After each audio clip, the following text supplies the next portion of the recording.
시편 20편 말씀 합독하도록 하겠습니다. 환난 날에 여호와께서 내게 응답하시고 야곱의 하나님의 이름이 너를 높이 드시며 성소에서 너를 도와주시고 시온에서 너를 붙드시며 내 모든 소재를 기억하시며 내 번제를 받아주시기를 원하노라. 셀라. 내 마음의 소원대로 허락하시고 내 모든 계획을 이루어 주시기를 원하노라. 우리가 너의 승리로 말미암아 계가를 부르며 우리 하나님의 이름으로 우리의 깃발을 세우리니 여호와께서 내 모든 기도를 이루어 주시기를 원하노라. 여호와께서 자기에게 기름 부음 받은 자를 구원하시는 줄 이제 내가 아노니 그의 오른손에 구원하는 힘으로 그의 거룩한 하늘에서 그에게 응답하시리로다.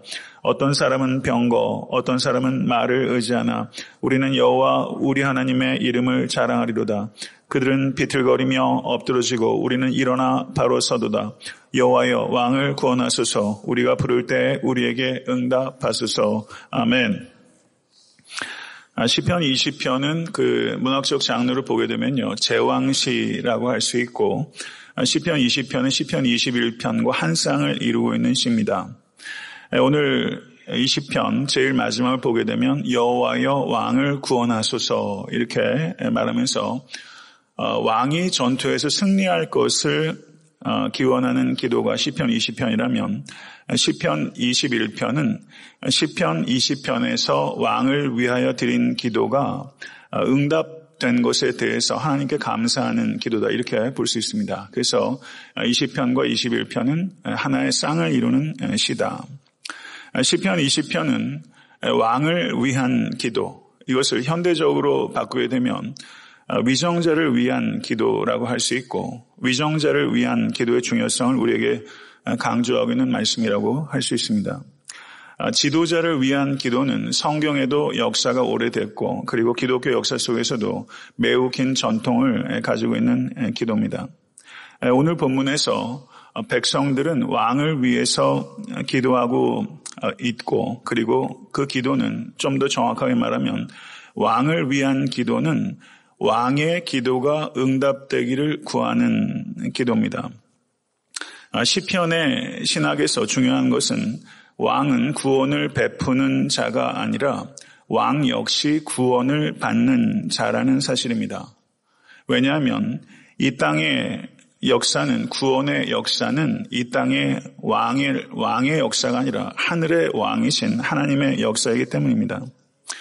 이와 같은 신학적 입장, 왕이 구원을 베푸는 자가 아니라 왕 역시 구원을 받는 자라는 신학적 입장이 중요한 이유는 백성들이 자신들의 안전과 미래와 성공을 위해서 진정으로 의지해야 될 것은 이 땅의 위정자가 아니라 하늘의 하나님이시라는 것을 우리가 생각해야 되고, 우리는 진정코 오직 하나님만 의지해야 하기 때문입니다.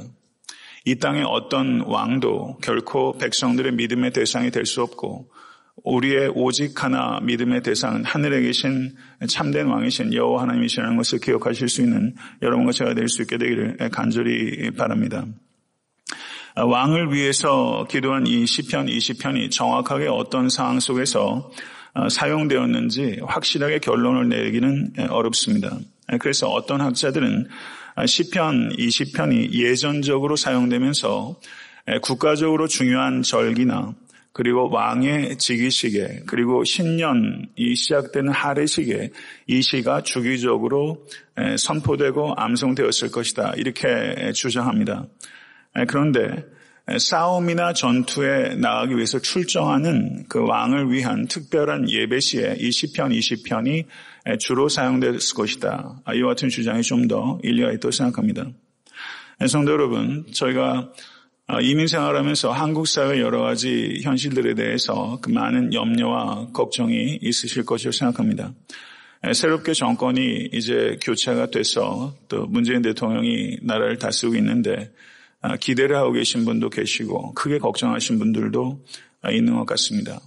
오늘 시편 20편의 이 왕을 위한 백성들의 기도를 우리가 깊이 묵상하면서 우리가 위정자를 위해서, 우리가 가지고 있는 정치적 입장과 상관없이 이 땅의 위정자를 위해서 우리가 기도해야 될 의무와 그리고 어떻게 기도해야 되는지에 대한 지혜를 오늘 말씀을 통해서 깨달을 수 있게 되기를 간절히 바랍니다.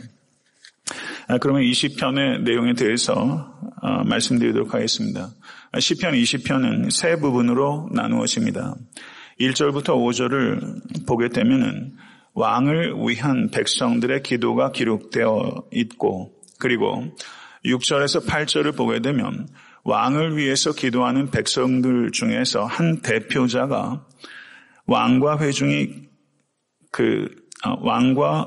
회중이 드리는 기도에 대해서 하나님께서 응답하실 것에 대한 확신을 표현하고 있는 것이 6절에서 8절입니다. 그리고 결론부인 9절을 보게 되면 다시 회중이 왕을 위해서 드리는 기도가 직접적으로 표현되어 있습니다.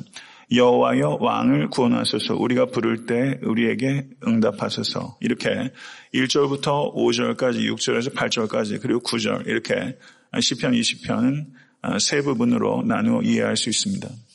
그러면 1절부터 5절의 말씀 다시 한번 보도록 하겠습니다.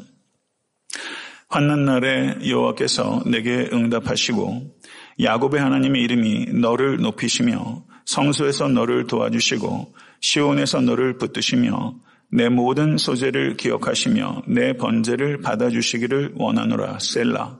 내 마음의 소원대로 허락하시고 내 모든 계획을 이루어 주시기를 원하노라.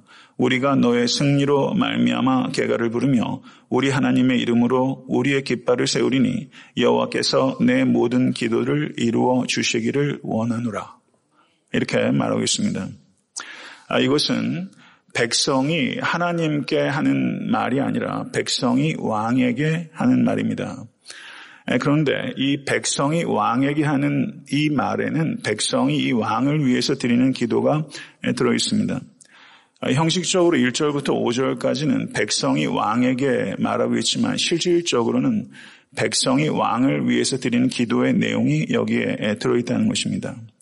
여기서 백성이 왕을 위해서 드리는 기도의 핵심이 무엇입니까?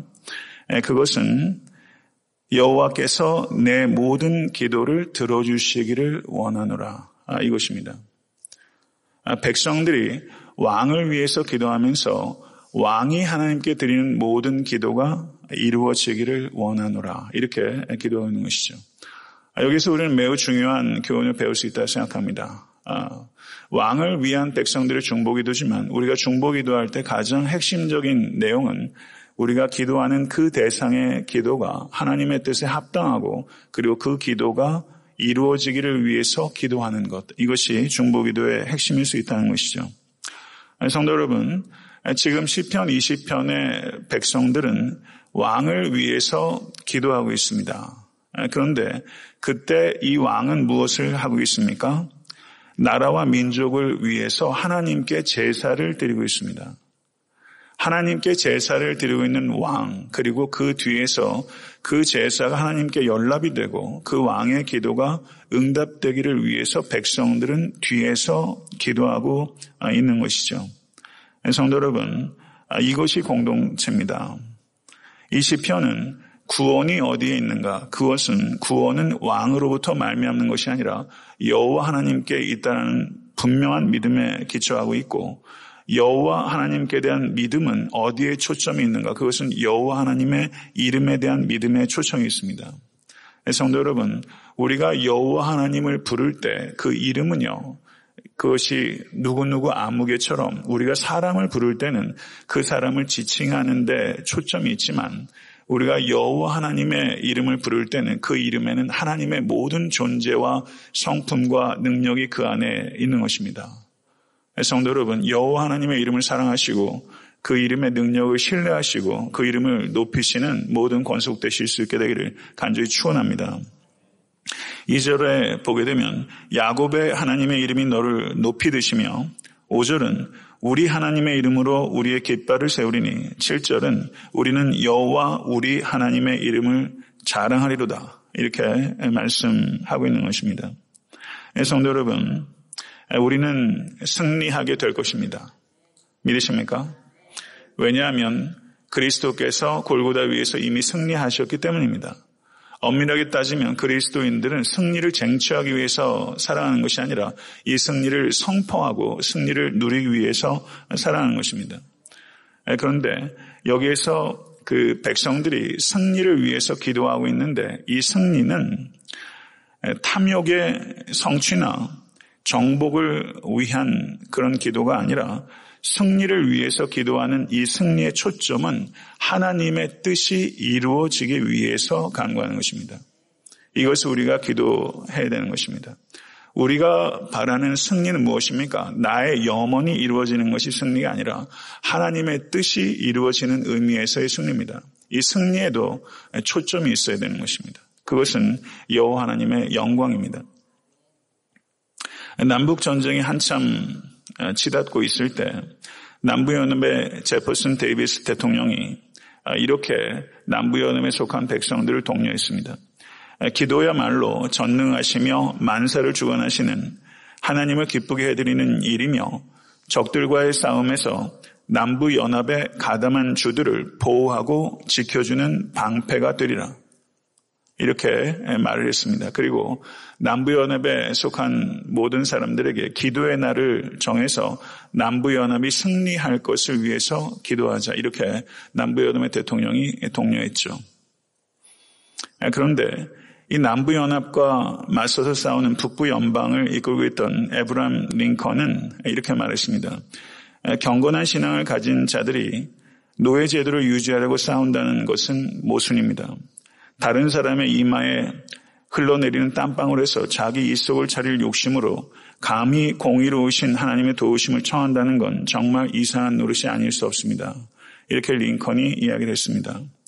남부연합의 정치인들과 남부연합에 속한 목회자들은 하나님께서 남부연합에 승리를 주실 것이다 라고 주장하였지만 링컨 대통령은 우리에게 중요한 것은 하나님께서 우리 편이라고 이야기하는 것이 아니라 우리가 하나님의 편이 되는 것입니다. 이렇게 말했던 것입니다. 우리가 너나 할 것 없이 승리를 위해서 간구하는데 그 승리가 과연 하나님께 기쁨이 되는 것인가 하는 것에 대해서는 우리가 깊이 생각하지 않을 수 있다는 것을 우리가 깊이 생각할 수 있게 간절히 바랍니다. 사랑하는 성도 여러분, 우리가 구해야 될 것은 승리가 아니라 정확하게 말하면 하나님의 뜻이 이루어지는 하나님의 영광입니다. 이것을 위해서 항상 겸손하시고 그리고 바른 이해와 태도를 가실 수 있는 여러분과 제가 될 수 있게 되기를 간절히 바랍니다. 6절에서 8절을 보게 되면요. 1절에서 5절까지 백성들의 왕을 위한 기도가 끝난 후에 백성 중에 한 대표가 나와서 공식적으로 선언하는 내용이 기록되어 있습니다. 6절에서 8절을 보겠습니다. 여호와께서 자기에게 기름 부은 받은 자를 구원하시는 줄 이제 내가 아노니 그의 오른손에 구원하는 힘으로 그의 거룩한 하늘에서 그에게 응답하시리로다. 어떤 사람은 병거, 어떤 사람은 말을 의지하나 우리는 여호와 우리 하나님의 이름을 자랑하리로다. 그는 비틀거리며 엎드러지고 우리는 일어나 바로 서도다. 이렇게 한 사람의 대표가 나와서 선언하고 있는 것입니다. 아마도 이 사람은 제사장이거나 레위인이거나 선지자의 가능성이 큽니다. 이와 같이 한 사람의 대표가 나와서 선언하는 내용이 역대하 20장 13절 이하에도 기록되어 있는데 한번 댁에 가셔서 역대하 20장 13절 이하를 한번 살펴보십시오. 그러면 오늘 시편 20편 6절에서 8절의 내용과 흡사한 내용들이 거기 있는 것을 볼 수가 있습니다. 그런데 여기에서 6절에서 8절의 내용을 보게 되면 여기에서 전쟁에 출전하기 전에 아직 전쟁이 시작되지도 않았는데 이미 전쟁에서 승리한 것처럼 선포하고 있다는 사실입니다. 아직 전쟁이 시작되지도 않았는데 이미 승리를 선포하고 있다는 것이 초점입니다. 그리고 왕은 지금 제사를 마치고 전쟁에 나아갑니다. 그래서 왕은 이미 승리를 선포하고 그리고 그것을 자기 것으로만 삼으면 된다는 확신을 가지고 이와 같은 전쟁에 나가게 되는 것입니다. 성도 여러분, 세상 사람들은 말과 병거를 자랑합니다. 군사력을 자랑합니다. 그렇지만 하나님의 백성들은 여호와의 이름을 자랑합니다. 말과 병거의 능력이 아니라 여호와 하나님의 능력을 의지하는 것입니다. 성도 여러분, 지금 시편 기자의 눈앞에도 적들이 있고 우리가 삶을 살아가는 우리의 현실 가운데도 적들이 있습니다. 적들은 강성합니다. 그들은 그렇지만 지금 눈앞에 있는 강력한 적들은 하나님에 의해서 엎드려지게 될 것이고 지금 하나님 앞에 엎드려져 있는 성도들은 결국에는 종국에는 승리해서 허리를 곧게 펴고 일어서게 될 것입니다. 믿으십니까? 성도 여러분, 하나님 앞에 엎드리십시오. 하나님 앞에 엎드리는 절대 넘어지지 않습니다. 우리를 엎드려 드릴 것 같은 사람들이 종국에는 엎드려지게 될 것이고 하나님 앞에 엎드린 사람들은 종국에는 굳게 서게 될 것입니다. 이것을 오늘 시편은 우리에게 말씀하고 있는 것입니다. 그리고 구절을 보게 되면 직접적으로 하나님께 드리는 기도가 기록되어 있습니다. 여호와여 왕을 구원하소서 우리가 부를 때 우리에게 응답하소서 이렇게 시편이 맺고 있는 것입니다. 설교를 마치고자 합니다. 사랑하는 성도 여러분, 지금 교회 안에서 그리고 나라 민족을 생각하면서 가장 절실한 것이 무엇인가? 기도하는 지도자가 필요합니다. 기도하는 지도자가 필요하고 그리고 기도하는 지도자를 위해서 기도하는 백성이 필요합니다. 성도 여러분, 우리 교회에도 그대로 적용할 수 있습니다. 기도하는 영적 리더가 필요하고 그 영적 리더의 기도가 응답되기를 위해서 기도하는 회중이 필요한 것입니다. 우리 가정에도 가정을 이끌어가는 가장의 기도가 필요하고 그 가장의 기도가 응답되기를 위해서 기도하는 가족이 필요한 것이죠. 그 가정 모든 일에 승리하지 않겠습니까? 사랑하는 성도 여러분, 우리는 섬김을 위해서 부름받았습니다. 가장 큰 섬김은 기도의 섬김이라는 것을 확신하실 수 있게 되기를 간절히 바라고 가장 큰 사랑은 중보 기도입니다. 특별히 새벽 제단을 지키시는 여러분들께서 정말 이 교회를 위해서 드릴 수 있는 가장 큰 섬김, 가장 큰 사랑은 중보 기도입니다. 그와 같은 사명을 위해서 더욱더 열심으로 헌신하실 수 있는 모든 권속 되실 수 있게 되기를 주님의 이름으로 간절히 축원합니다.